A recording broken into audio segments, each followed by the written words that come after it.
Let's talk about this: is using a part of your 401k for a down payment on your home. Is that a good idea? Well, the president is trying very hard to stimulate the housing market and allow younger people to buy their first home. One idea that's been tossed around is allowing people to use their 401k for a down payment. Now, people can currently borrow from their 401k, and I often hear, I'm going to say this, uninformed people say it's a great thing because, wow, I get to pay myself back. I can't do any better than that. That's the best thing I can do. Yeah, and I mean, just kind of briefly, and I hope I can kind of get this across just on air, but it's really not that great of an idea because those quote unquote interest payments that you're making to yourself, well, they don't account for the negative impact of the opportunity cost for what those funds could have grown at. So again, yeah, maybe you're paying yourself back, 7%, let's say, but if it could have grown at 10%, well, now obviously you lost out on some big gains on that lump sum you took out. And the other thing I point out for people, you don't get a tax deduction when paying the loan. So I'm just going to say you pull out $50,000, right? It's a tax-free distribution from your 401k. But now when you're paying yourself back that 7-8% interest rate, you don't get a tax deduction on those interest payments like you got when you put in the money on that pre-tax basis.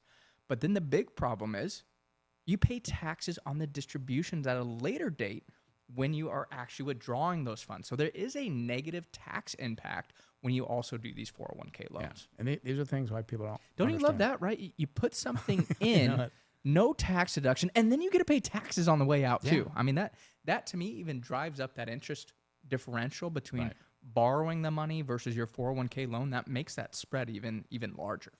And just a difference of, say the investment would earn 10%, you say 7% for the interest.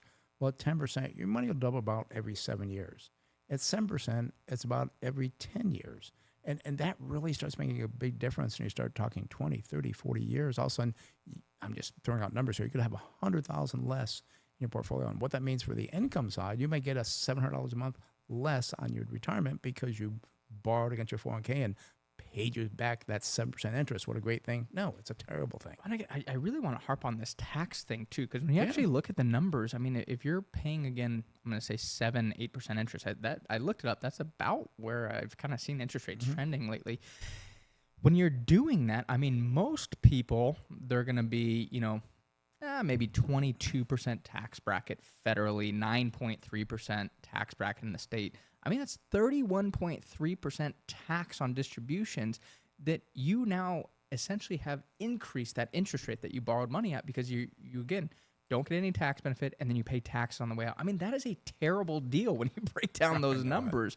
And again, looking at saying, well, I can borrow money maybe at, let's say, 6%, even 7% from the bank, that to me is far more valuable than borrowing that money from your 401k. Yeah, it's just not a good idea. Now, outside of 401k loans, now the administration is looking to help first-time buyers. What are they trying to do here? Well, Kevin Hassett, who is director of the National Economic Council, threw out one more possibility, that a homeowner could put 10% of their equity of their home into a 401k. They may make that may make your 401k balance look, in our opinion, artificially high, because as the home grows in value, so does that 10%, but you can't tap that 10%.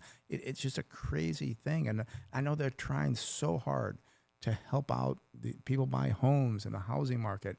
Sometimes there's nothing to do because I think some of these things they're talking about sounds great now. I think 10, 20 years down the road, it can be a disaster. Yeah, and I think the big thing you point out is that you can't tap it. So, the whole point of the 401k is, in many cases, to provide retirement income. So you have, again, 10% of your home equity is in the 401k. Let's just make it easy on me. Let's say your 401k is worth $1 million, but your home equity is maybe worth $200,000 of that. You look at your 401k, say, hey, I have $1 million in my 401k. Well, not really. You have $800,000 in liquid 401k monies. The rest is in your house. And the big thing that I look at is TPAs, third-party administrators, they're probably just like, man, what are you guys doing to us? Yeah. How do you account for that? How do you track that? Do you have to get a home valuation every single year to then look at how that is being impacted in your 401k? I mean, there's so many questions. I know Charlie Scharf, the CEO of Wells Fargo, he said, I mean, maybe there's some positives to that idea, but again, the details are really what's going to matter here. And again, these are all just high level concepts without much of a plan in place. And I think really the details would have to be there because this to me is so complicated, confusing, and I think it could, as you said, hurt people in the long term. Yeah, and I think it's a short-term solution that is going to hurt long-term. And you got to really dig through the numbers. And again, I know they're trying so hard to help people out. And again, as I said, sometimes you just can't. You can't do it. I mean, the way to really do it is to build a lot more homes, increase the supply. But builders don't want to do that because, well, then they're going to get hurt. Uh, Sometimes you got to work through things. And it can take, economic cycles, 7 to 10 years. We may have to go through that to work through this. Well, my concern is they do too much to help goose the demand side of the equation. All that does is lift prices potentially, and then you're in the same affordability crisis for new buyers, and it's actually even maybe worse because now home prices are even further away. So, I mean, as you said, the big thing they have to fix is supply, because if they keep trying to goose demand, that's just going to lift prices and not solve the affordability issue. And we do have next week on our newsletter, and maybe we'll talk about on the radio show as well, about the people that own homes versus those that don't, kind of the competition between the two. They want different things, and you can't satisfy everybody in this situation. So we'll maybe talk about that more next week here on the show. If not, make sure you get our newsletter.